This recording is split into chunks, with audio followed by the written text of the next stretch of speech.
para sa panimulang bahagi ng ating programa, inaanayahan po natin si City of General Trias, Mayor Luis Ferrer Difort upang magbigay ng kanyang pambungad na talampati.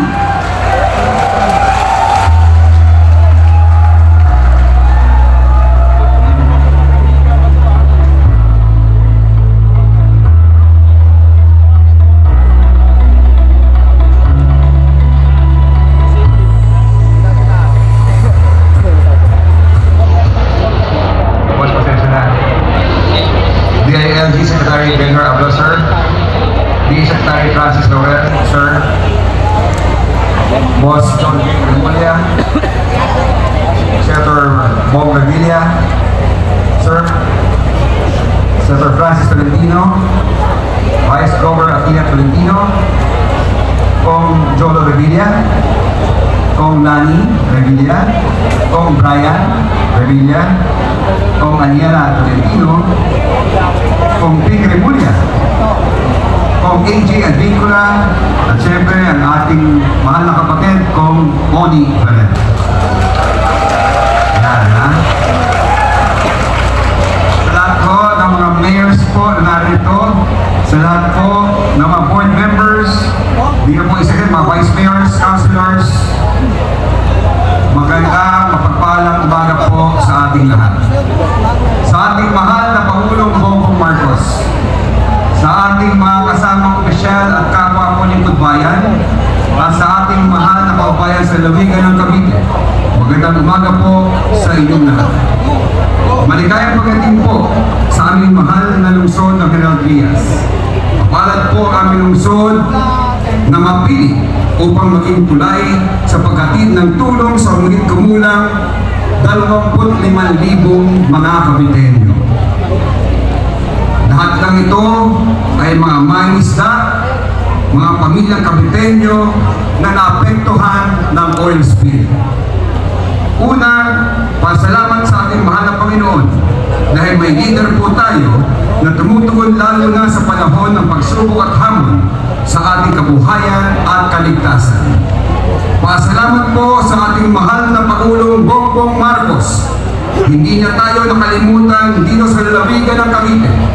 Mahal ng ating Pangulo ang mga Caviteño.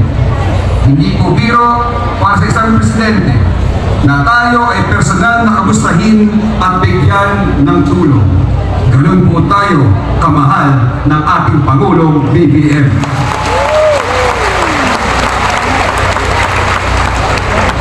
Ngayon din po ang ating pasalamat sa ating provincial government, sa panguna ni Governor John Vic Remulla, at sa lahat ng ating mga lokal na pamahalaan sa kanilang mga naging tugon upang malagpasan ang pagsubok na ito. Mga kababayan, sa ating pagtutulungan at pagkakaisa, lahat ng pagsubok ay ating kakayanin. Mapalad po tayo dahil sa bagong Pilipinas, ang bawat buhay ay mahalaga. Ang gobyerno ay ating kaagapay, laging nakikinig at handang tumugon. Muli, ang aming pasasalamat po, mahal na Pangulo Ferdinand Bongbong Marcos Jr. Maraming salamat. Maraming salamat po, Mayor Ferrer. Ngayon naman po ay tawagin natin ang ating mahal na gobernador, ang tapat sa bayan, tapat sa usapan, Governor John Vic Remulla.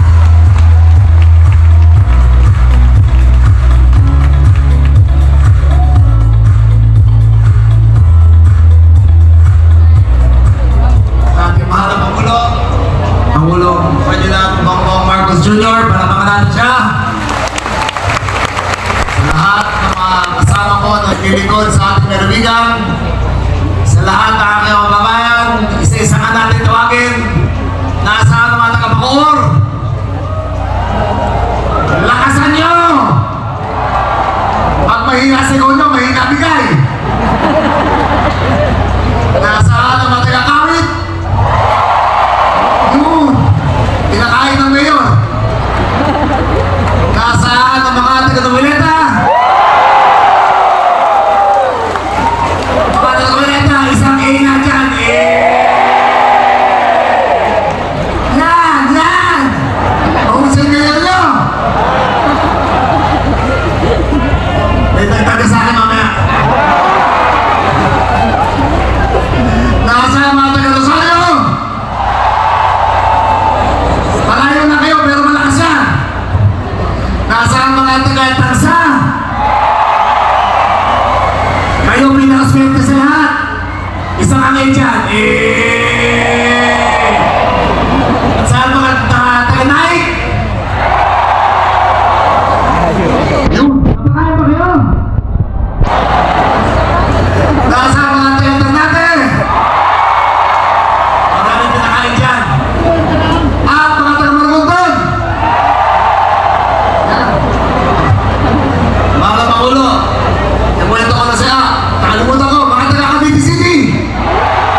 bagyo. Birthday ko pa yun eh. Tanda ko, October yun. Tinamaan tayo ng bagyo. Naghihintay kami ng tulong mula sa Malacanang. Tumawag sa akin ang Office of the President. Sabi sa akin, Vice Governor, handa kami tumulong sa inyo. Siyempre, tumungtuwa ako. Sabi ko, ano ba ho itutulong nyo? Sabi, bukas na bukas, magpapadala kami ng 100 kabang bigas. Sabi ko, hayop pa nga to? 2 milyon tao na tinamaan? 100 kabang bigas? Pero nakikita na naman sa ating Pangulo, noong 1 Oktubre, tinamaan tayo ng isang matinding bagyo. Siya mismo ang pumunta rito. Lahat ng riverside, lahat ng mga revetment, inaayos kagad niya para sa mga bayan na yan. Lalong-lalo na Noveleta. Inuna niya yan. Ito, dumating ang pagkakataon na nagkaroon tayo ng oil spill. Sabi po ni Kong Bambol ay nasa Paris noon. Dumating po ako roon July 24. Lumubog ang Bagmarco July 25. July 27, nandito na ako. July 28, pinatawag kagad ako ng Pangulo. At doon din, ang binigay niya sa 5 distrito tinamaan ay 250 million agad diretso sa mga makinisda. Saan kayo nakarinig ng Pangulong? Siya pa ang tumatawag at siya pa ang nagbibigay. Diretso lahat sa inyo, diretso para sa inyo yan. Ngayon, nakaisang buwan na nakalipas simula nung sakuna. Bumalik ulit siya rito at muling maghahandog ng tulong para sa inyong lahat.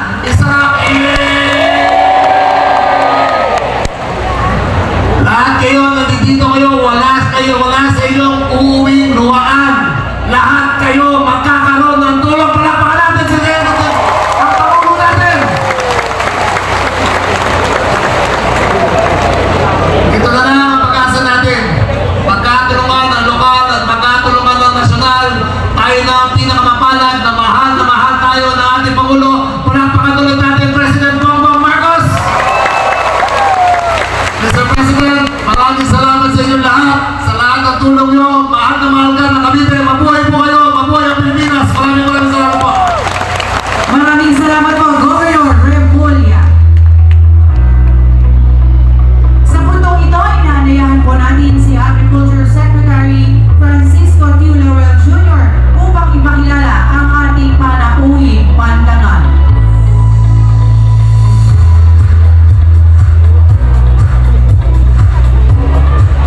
Ladies and gentlemen, the President of the Republic of the Philippines, His Excellency Ferdinand R. Marcos Jr.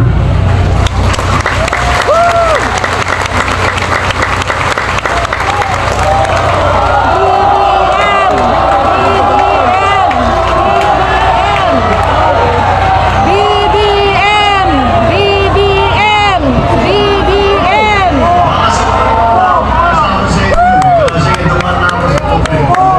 Love you, BBM!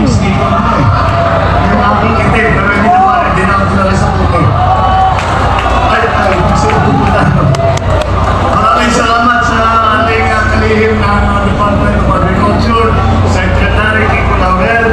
At ito rin po, kasama po rin natin ang Secretary ng DALG, Secretary Pedro Abalos, na talaga siguro may isang linggo na itong hindi natutulog at maraming ginagawa sa mga issue ng mga pulis at siguro napapalitaan ito lahat yan. At dito rin po ang anak ng Cavite, Senator Bong Revilla Jr. At isa pang pinagmamalaki ng lalawigan ng Cavite, Senator Francis Tolentino. At ang ating mga representante ng Cavite, the 1st District Representative John Revilla III, the 2nd District Danny Mercado sa 3rd District naman, Adrian J. Antipola. At sa 5th District, Representative Roy Loyola. 6th District Representative Tony Ferrer. And the 7th District Representative Crispin Diego Remulla. And the 6th District Representative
ng kita.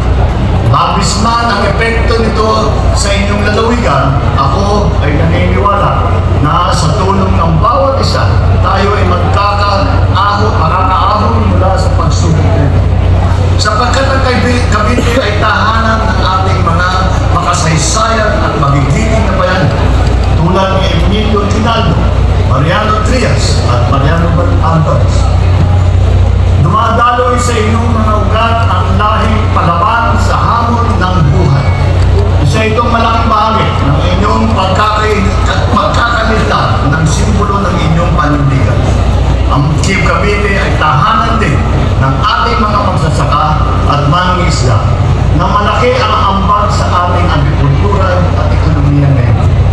Sa araw na ito, inaabot ko ang aking taus-pusong pasasalamat at suporta sa mga mangingisda na naririto, kasama ang inyong mga pamilya na kaagapay ninyo sa araw-araw.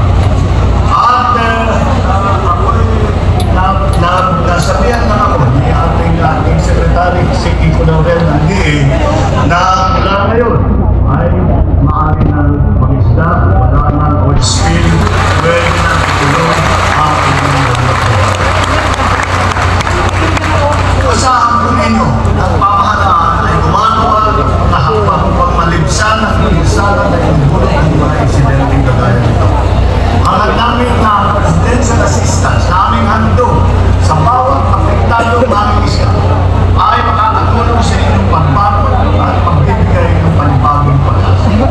Sa pangunguna ng BIFAR, makakatanggap ang ating mga mangingisda ng 18 milyong piso na halaga ng tulong, kabilang na ang post-harvest equipment, training, tulong pinansyal para sa gasolina.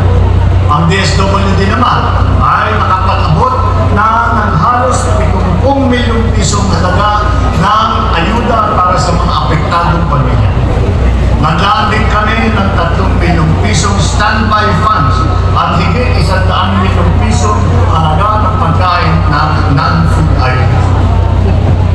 Kasangga rin ninyo ang DOLE na nagbigay ng mahigit 8 milyong piso tulong para sa mga apektadong kababayan natin sa Tansa at sa Naik. Sa ilalim ng tulong panghanap buhay sa ating Disadvantaged Displaced Workers Program, sinisikap namin na mabigyan ng trabaho ang ating mga kababayan na apektuhan at lubos na nananaglanan. Nagsasagawa naman ang DOH ng konsultasyon sa buong rehiyon. Patuloy din ang DOH sa rapid health risk assessment at water testing sa mga nasa lantang lugar upang matiyak na ang mga residente na ligtas sila at maayos ang kalusugan sa kabila ng oil spill. Sa ngayon, iniimbisigahan na natin ang paglubog ng mga barko upang makakalap tayo na sapat na impormasyon na mapanagot ang mga nagsala ayon sa batas. Titiyakin din natin na makakatanggap ng karampatang kompensasyon ang mga naapektuhan mamamayan.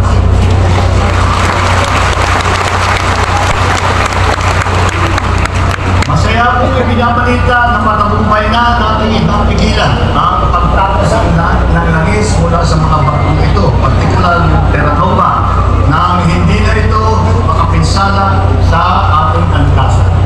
Nasimulan na rin ang ating operasyon para sa tuluyang pag-recover ng langis mula sa nasabing barko at inaasahan matapos natin ito sa lalong madaling panahon. Ang estimate ng ating Coast Guard kasama yung mga salvor ay sa kanilang pananaw, sa kanilang pagkalkula ay 2,000 daya ang tatagal yung pag-sip-sip yung langis doon sa barko. Naumpisa na ito mga 4 days ago, siguro mga 10 days na lang matitira. Pagkatapos ng 10 araw ay masasabi natin na isip-sip na lahat ng langis, pwede nang subukan na i-recover yung barko na yan. Palulutangin nila ulit at dadalhin nila sa ibang lugar. Meron pang natirang langis doon sa ating kukunin. Kaya naging maayos naman ang ating pagtugon dito sa krisis na ito. At marami namang tumulong sa atin, hindi lamang ang ating Coast Guard, hindi lamang ang ating DOST, ang ating DNR, kundi rin po ang mga internal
seawater siphoning mula na sa Bato, Birola 1, kasabay ng pagtatakip sa mga butas ng katawan nito.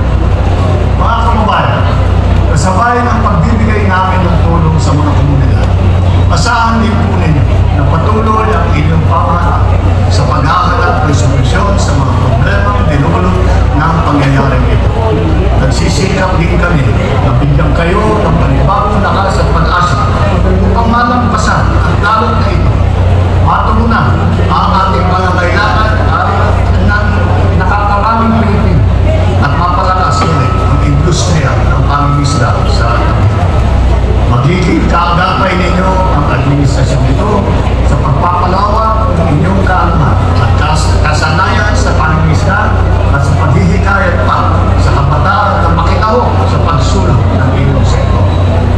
Bukod sa bayanihang ating nasa sisihan ngayon, naway magsilbing paalala rin ang mga pangyayaring ito kung bigyan natin ng natukot natin atensyon ang ating kapaligiran at mga likas na yan. Sama-sama natin pagtatagumpayan ang mga hamon ng buhay at bigyan ng katuparan ng ating mga pangarap sapagkat walang maiiwan at walang mahuhuli sa pamumuhay. Maraming salamat po. Mabuhay po kayo sa ating mga isla. Mabuhay at Cavite. Maraming salamat po, mahal na Pangulo. Sa oras na ito, inaalayan po natin ang ating mahal na Pangulo na pangunahan ng pamamahagi ng presidential assistance para sa ating fisherfolk and families na apektado ng oil spill. Ang ating mahal na Pangulo ay sasamahan ni Agricultural Secretary Francisco Q. Laurel Jr. at DILG Secretary Benjamin Abalos Jr. Kasama po si Senator Bong Revilla at Senator Francis Tolentino.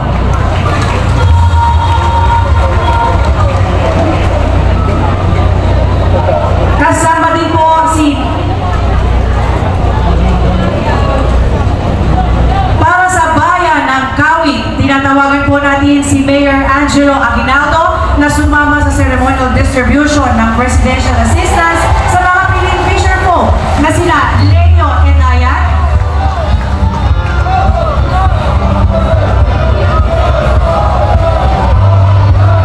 Ishmael Velus,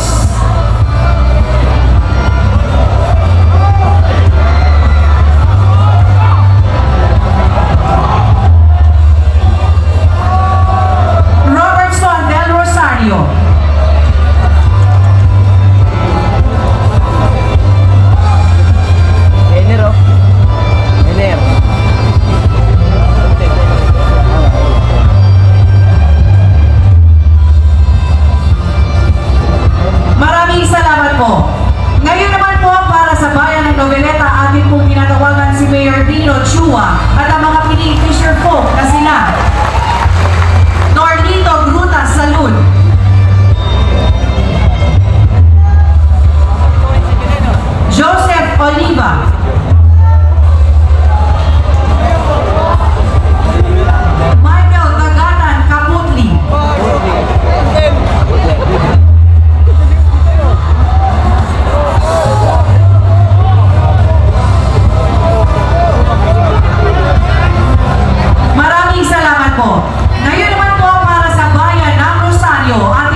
kasama ang ating beneficiaries.